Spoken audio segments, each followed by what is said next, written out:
धर्म विसारा ऋषि पुलस्त के उत्तम कुल पर दाग लगाने वाले, जगत पूज्य विप्र वंश को आज लगाने वाले, मत समझ अभी बूढ़ा हूं तेरा, दंभ तोड़कर जाऊंगा। त्रैलोक के नाथ की कसम तुझे यम द्वार छोड़कर आऊंगा। वो मदांध फिर अहंकार के सब पृष्ठों को खोला, स्वर्ण युक्त वैभव संपन्न लंका का प्रजापिता हूं मैं, महाकाल का अनन्य उपासक इंद्रजीत का पिता हूं मैं।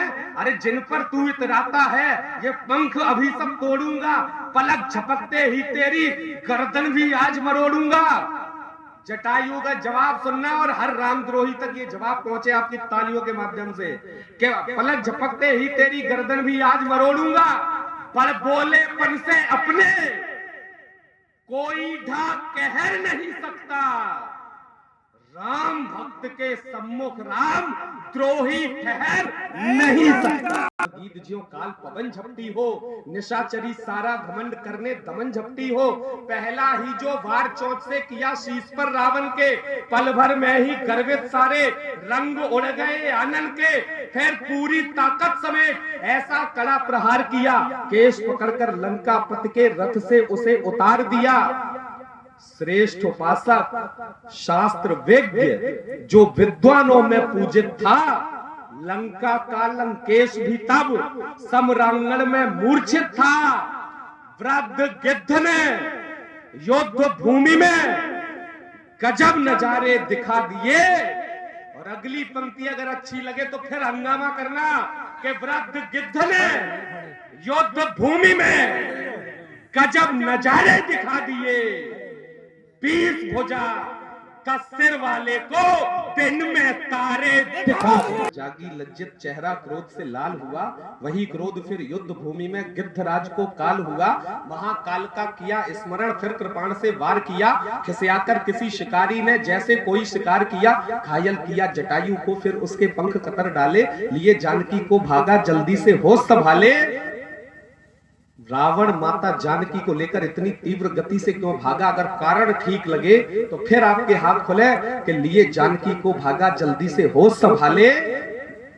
धर्मनिष्ठ के सम्मुख कमजोरी को ढकने लगती हैं, कामी चोर छली की दोनों टांगे कपने लगती हैं। घायल होकर लहू लोहान वह गिद्ध गिरा था धरती पर, परहित में सर्वस्व समर्पण की अनुपम गाथा लिखकर। उधर खोजते राम सिया को पहुंचे पास जटायु के, लोहू से लथपथ शरीर था टूटे पंख चिरायु के। अंतिम बंद इस कविता का आपके बीच पढ़ रहा हूं कि उधर खोजते राम सिया को पहुंचे पास जटायु के, लोहू से लथपथ शरीर था टूटे पंख चिरायु के। देखा तुरंत समझ गई ये विहग कोई अवतारी है, सांसों के संग राम नाम का जाप निरंतर जारी है।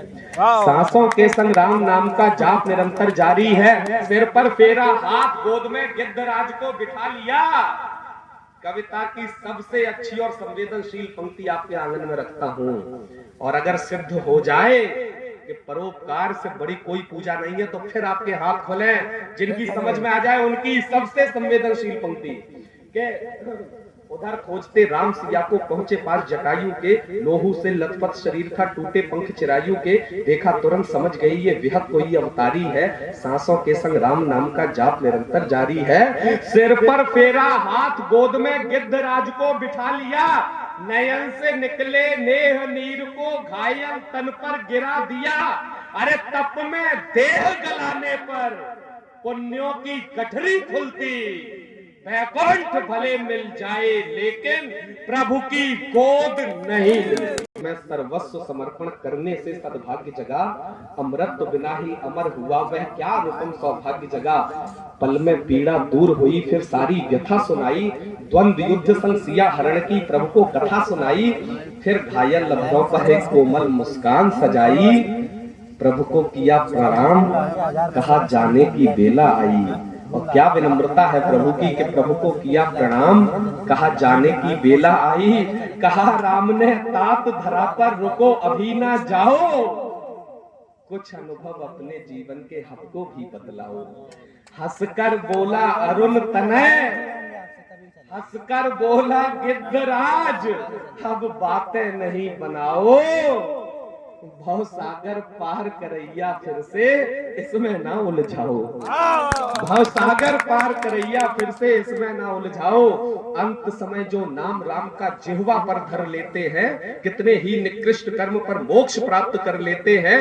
अरे जिन चरणों का ध्यान लगाया, चरण सामने बैठे हैं। श्रेष्ठ मानवीय लीलाधर आचरण सामने बैठे हैं। अरे जिन पर जग बलिहारी है, छवि धाम सामने बैठे हैं। ब्रह्मांड प्रतीक्षा रत जिनका, वे राम सामने बैठे। वीर हुए श्री राम, कहा अवतार लक्ष्य संपूर्ण करो। पितृ ऋण जो चुका न पाया, अब उसको तुम पूर्ण करो। तब राघव ने विदा किया, अपना स्वरूप प्रदान किया। गिद्ध देह को छोड़ जटायु देवलोक प्रस्थान किया। अंतिम 4-6 पंक्तियां इस कविता की। महाराज दशरथ से ज्यादा सौभाग्यशाली इस सृष्टि में कोई नहीं है। प्रभु जिनके आंगन में घुटनों के बल खेले हो, लेकिन एक तरफ महाराज दशरथ है और दूसरी तरफ वो गिद्ध जो प्रभु के मार्ग पर चल रहा है, यानी प्रभु के मार्ग पर चलने वाला भक्त, और एक तरफ उनके पिता। दोनों का अंतर आपके बीच रखता हूं, उसके बाद अपनी जगह लेता हूं कि रघुवंश मुकुटमणि दशरथ ने था आराधन पर्याप्त किया। रघुवंश मुकुटमणि दशरथ ने था आराधन पर्याप्त किया। पुत्रेष्टि यज्ञ से परम पिता को पुत्र रूप में प्राप्त किया, किंतु वियोग में गए प्राण। आखिर रघुनंदन नहीं मिले, बात मुखाग्नि की बहुत दूर थी, अंतिम दर्शन नहीं मिले।